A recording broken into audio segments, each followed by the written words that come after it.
नमस्कार, आप सभी का बहुत बहुत स्वागत है। खबरों का पंचनामा देख रहे हैं आप और मैं हूं आपके साथ परवीन शेख। हम लेकर आए हैं देश और दुनिया की 5 बड़ी खबरें, जिस पर चर्चा के लिए हमारे साथ स्टूडियो में मौजूद हैं कैपिटल टीवी के editor in chief doctor Manish Kumar. Sir, आपका बहुत बहुत स्वागत है। धन्यवाद। सबसे पहले एक नजर आज की टॉप हेडलाइंस पर। म्यांमार में भारतीय सेना का सर्जिकल स्ट्राइक, म्यांमार सेना के साथ मिलकर ऑपरेशन को दिया अंजाम। यूएलएफ का दावा, सीनियर कमांडर ढेर, 19 घायल।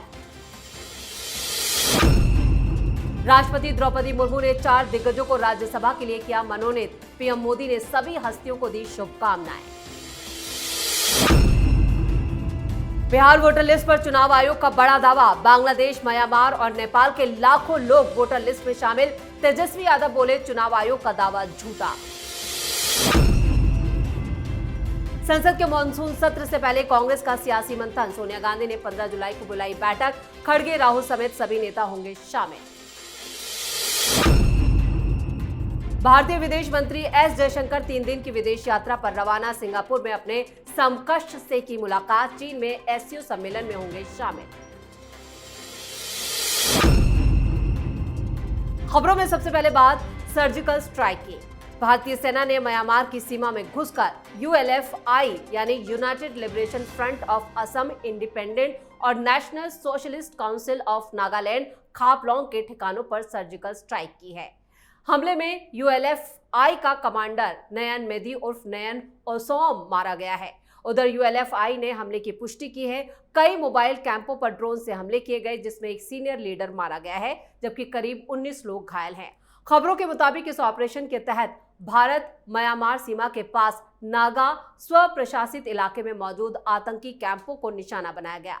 सर्जिकल स्ट्राइक में 100 से ज्यादा एयर अटैक किए गए। ऑपरेशन को म्यांमार सेना के साथ मिलकर अंजाम दिया गया।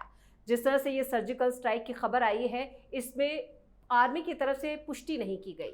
देखिए, आर्मी की तरफ से पुष्टि इसलिए नहीं की गई है क्योंकि ऐसा लग रहा है कि ये खबरें तो आई है नॉर्थ ईस्ट के तमाम अखबारों में और वेबसाइट से लेकर के टेलीविजन चैनलों के ऊपर ये ब्रेकिंग न्यूज़ चल रहा है। और सबसे बड़ी चीज़, इस स्ट्राइक के बारे में जो पुष्टि की गई है वो उल्फा की तरफ से की गई है। और उल्फा ने यह भी बताया कि जिस दौरान उन्होंने ये प्रेस रिलीज जारी किया है, उस वक्त भी इंडिया का सर्जिकल स्ट्राइक जारी है। किस तरीके से किया गया, और ये कारण हो सकता है कि चूंकि ये ऑपरेशन चल रहा है इसलिए अभी तक उसको पब्लिक नहीं किया गया है, लेकिन जो जानकारी आ रही है वो जानकारी बहुत ही लाजवाब है। ये तमाम ऑर्गेनाइजेशंस, आतंकी संगठन, ये चीन के इशारे पे काम करने वाले संगठन हैं। चीन के द्वारा फाइनेंस किया जाता है, हथियार दिए जाते हैं, सब कुछ दिया जाता है।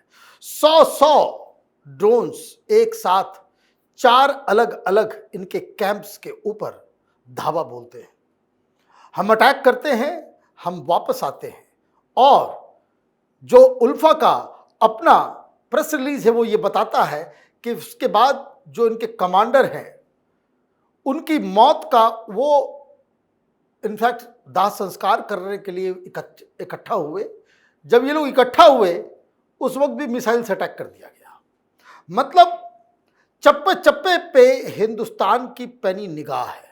लेकिन अब इसका कंफर्मेशन होगा, बातें आगे आएगी और भी खुलासे होंगे। इसके ऑपरेशन डिटेल्स भारत अगर शेयर करना चाहता है तो ठीक। लेकिन सबसे बड़ी चीज़ ये है कि आज हमने फिर से एक बार पाकिस्तान, चीन, बांग्लादेश, इन जैसे देशों को एक मैसेज हमने दे दिया कि हिंदुस्तान में आतंकी घटनाओं को अंजाम देने वाले लोग वो कहीं भी छिपे होंगे, उनके ऊपर खतरा मंडराता रहेगा। आप म्यांमार में छिपो, बांग्लादेश में छिपो, या फिर आप पाकिस्तान में छिपो, हम घुस के मारेंगे।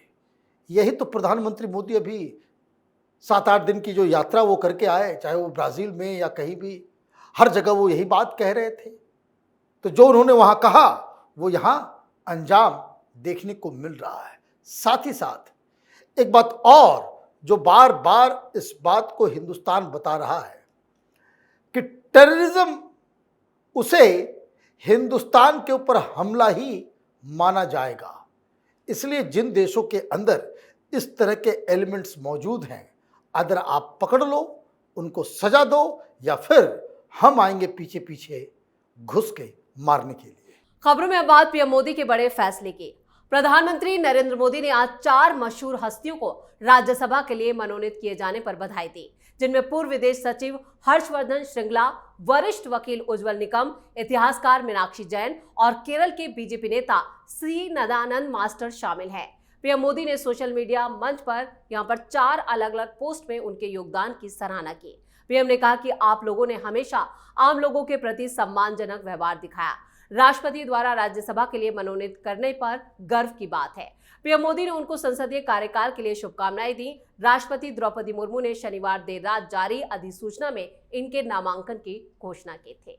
पीएम मोदी का ये बड़ा फैसला कितना सराहनीय है? देखिए, सराहनीय तो है, लेकिन बहुत बड़ा मैसेज गया है, बहुत बड़ा मैसेज गया है। सरकार जो अब तक बचते आ रही थी, इस बार बचने का कोई गुंजाइश नहीं। सीधा सीधा कि जो हिंदुत्ववादी, राष्ट्रवादी, जो जिनके विचार रहे हैं और जिनका काम रहा है, उनको पुरस्कृत किया गया है।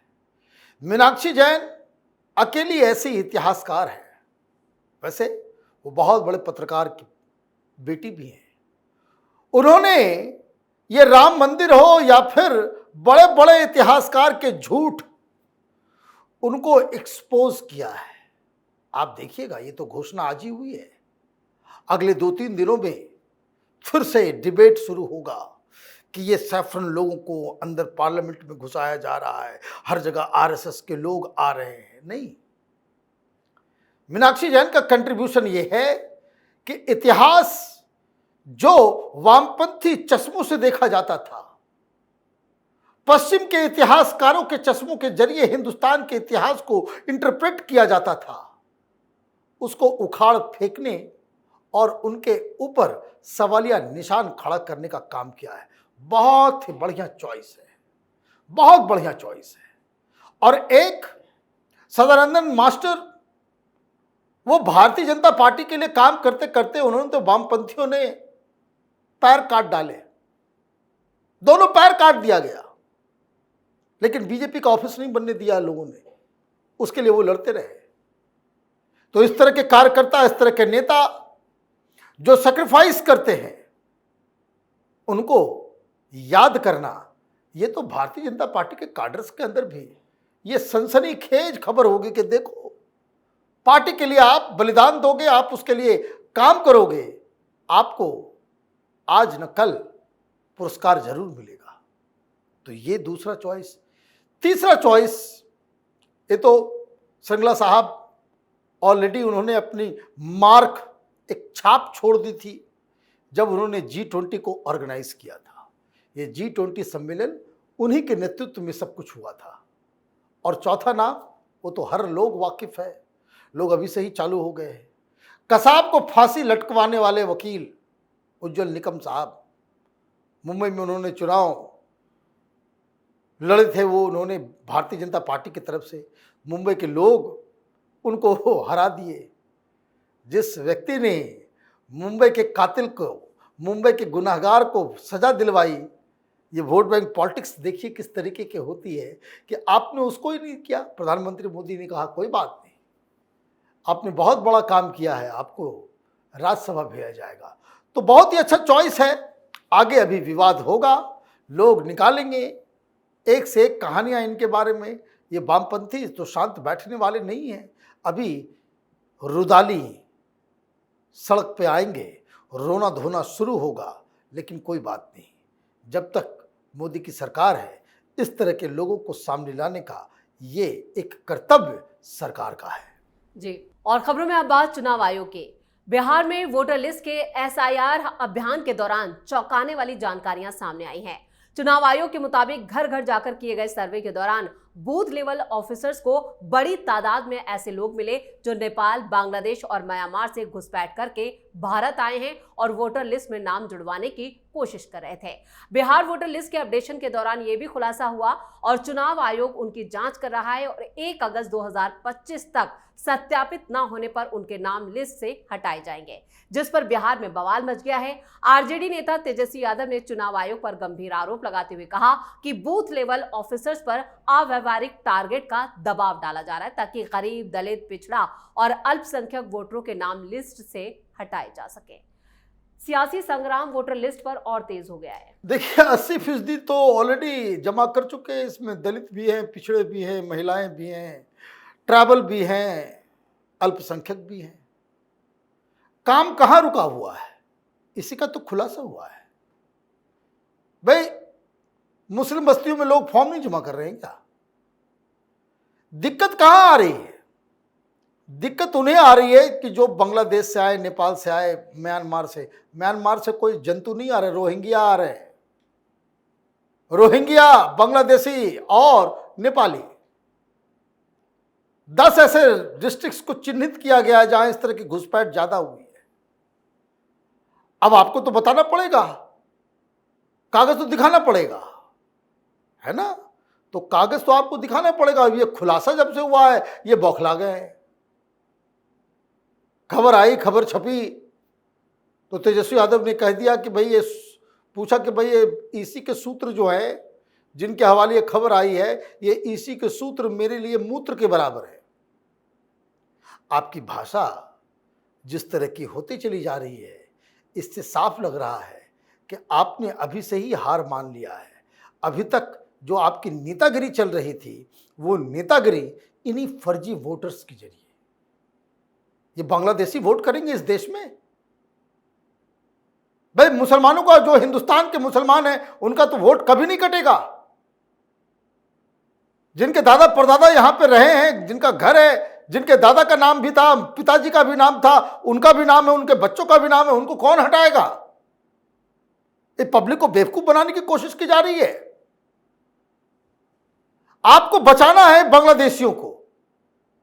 वो करीब 70 सीटों के ऊपर रिजल्ट को इधर से उधर कर सकते हैं। फर्जीवाड़ा करने में ये सब माहिर हो गए हैं। और मनुष्य सिंह भी, कपिल सिब्बल जैसे लोग ये इस तरह के भ्रष्ट चीजों को आगे बढ़ाने के लिए कुतर्क तैयार करते हैं। कौन आदमी खड़ा होकर के कह सकता है इस देश के अंदर में कि बांग्लादेशियों को वोट देने की इजाजत दी जाए? तो आप कमफ्लाज करते हो, उल्टी पुल्टी। दलित तो, पिछड़े तो, गरीब, उन लोगों का हो रहा है। 80% कैसे रजिस्टर हो गया अब तक? और अभी 25 तारीख तक है। 2 दिन के अंदर 100% जो है, जितने वोटर्स थे सबका हो जाएगा। उसके बाद तहकीकात होगी और चुन चुन के न सिर्फ गृह मंत्रालय को उसमें इंटरवीन करना चाहिए, इलेक्शन कमीशन, बीएलओज, और जिसको भी मालूम चले कि ये बांग्लादेशी, उठा करके उसको बंगाल की खाड़ी में फेंकिए। ये देश धर्मशाला नहीं बनाया जा सकता। बिल्कुल सही कहा आपने। और खबरों में अब बात कांग्रेस की बैठक की। कांग्रेस संसदीय दल की अध्यक्ष सोनिया गांधी ने संसद के मॉनसून सत्र से पहले 15 जुलाई को बैठक बुलाई है। संसद का मॉनसून सत्र 21 जुलाई से 21 अगस्त तक चलेगा। सत्र में कई मुद्दों पर विपक्ष और सरकार के बीच टकराव भी हो सकता है। कांग्रेस की इस मीटिंग में पार्टी के बड़े नेता शामिल होंगे। मल्लिकार्जुन खड़गे और राहुल गांधी भी मीटिंग का हिस्सा होंगे। सोनिया गांधी खुद इस मीटिंग की अध्यक्षता करेंगे और ये बैठक उनके घर 10 जनपद पर होगी। विपक्ष चुनाव आयोग के बिहार में वोटर लिस्ट अपडेशन से लेकर पहलगाम हमला और ऑपरेशन सिंदूर पर सरकार से सवाल भी कर सकता है। विपक्ष अमेरिकी राष्ट्रपति ट्रंप के भारत पाकिस्तान संघर्ष में न्यूक्लियर जंग को टालने के लिए मध्यस्थता के दावों पर भी सरकार से जवाब मांग रहा है। इसके साथ ही कांग्रेस सदन में और भी कई मुद्दों पर सरकार को घेरने की रणनीति पर चर्चा करेगी। क्या जो कांग्रेस की तरफ से बताया जा रहा है कि इन मुद्दों पर यह बैठक बुलाई गई है, असल में मकसद क्या है? क्योंकि ये काम सिर्फ सोनिया गांधी ही कर सकती है, राहुल गांधी नहीं कर सकते। तो ये मीटिंग राहुल गांधी के नेतृत्व क्षमता के ऊपर सवाल खड़े करने वाला, लीडर ऑफ अपोजिशन तो यही है ना। दूसरी चीज, वहां स्ट्रेटजी बनाई जाएगी, क्या पकड़ा जाए, क्या छोड़ा जाए। दिक्कत क्या है? दिक्कत यह है कि डोनाल्ड ट्रंप के मसले को उन्होंने उठाया, मालूम चला कि ये सारा का सारा मसला वो तो चीन की तरफ से आप सवाल खड़े कर रहे थे। पाकिस्तान से रिपोर्ट आ गई, पाकिस्तान ने भी मान लिया कि सीज़फायर, हमने डीजीएमओ को फ़ोन किया। दूसरा सवाल आपने पूछ दिया था कितने राफाल गिरे, उसका भी खुलासा हो गया। फ्रेंच एजेंसीज की तरफ से बताया गया कि चाइना वाले ये सवाल खड़ा करवा रहे थे, आप क्या सवाल खड़ा करोगे। फिर उसके बाद आपने कहा कि भाई हम तो बवाल करेंगे एसआईआर के ऊपर, बिहार में जो फिर से जो बन रहा है, सुप्रीम कोर्ट का फैसला आ गया, नहीं रुकेगा। आपके पास मुद्दे कहाँ हैं? हाँ, आपने जो जो मुद्दे उठाए उसका निराकरण तो सत्र के शुरू होने पहले से ही आ गई खबरें। जो आपको डिस्कस करना चाहिए कि आप कैसे बचोगे, क्योंकि डे टू डे की सुनवाई शुरू हो गई है नेशनल हेराल्ड की। तो भारतीय जनता पार्टी के लिए इस बार तो, पहले क्या होता था कि जब वहाँ पे डेमोक्रेट्स की सरकार थी तो जब भी सदन शुरू होता था तो कभी राफाल उठा दिया जाता था, तो कभी अमेरिका से जो है जॉर्ज सोरोस कोई एजेंसी से जो है हिंडनबर्ग की रिपोर्ट ले आया करता था, तो कभी कुछ कभी कुछ कभी कुछ, तो आप उसको मुद्दा बनाते थे। अभी मामला उल्टा हो गया है और दिक्कत यह है कि इंडी गठबंधन आपस में ही टूटा हुआ और बिखरा हुआ एक ऐसा भानुमति का कुनबा बन गया है कि जिसका कोई इलाज नहीं है। जी, खबरों के आखिर में बात एस जयशंकर की। विदेश मंत्री एस जयशंकर सिंगापुर और चीन की 3 दिन की यात्रा पर हैं। जयशंकर ने सिंगापुर में अपने समकक्ष विदेश मंत्री विवियन बाला से मुलाकात की और इस मुलाकात के बाद उन्होंने सोशल मीडिया प्लेटफॉर्म एक्स पर लिखा, सिंगापुर हमारी एक्ट ईस्ट नीति के केंद्र में है। आज सुबह सिंगापुर में विदेश मंत्री विवियन बाला से मिलना शानदार रहा।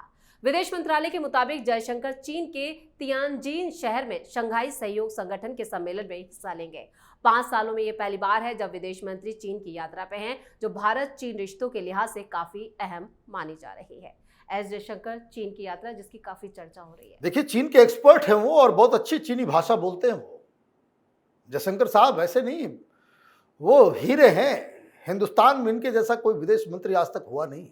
आई एम सॉरी टू से दिस, बड़े लोगों को बुरा लग सकता है लेकिन हकीकत यही है। ऐसे वक्त पे वो चीन जा रहे हैं कि जब चीन और पाकिस्तान का नेक्सस जो है बिल्कुल दुनिया के सामने साफ हो गया। ऐसे वक्त पे वो जा रहे हैं जब वो ऑलरेडी पूरी दुनिया को ये बता करके आ रहे हैं कि अगला कोई भी आतंकी घटना हिंदुस्तान में होगा, it will be taken as a war against India, और पाकिस्तान में फिर घुस के हम मारेंगे।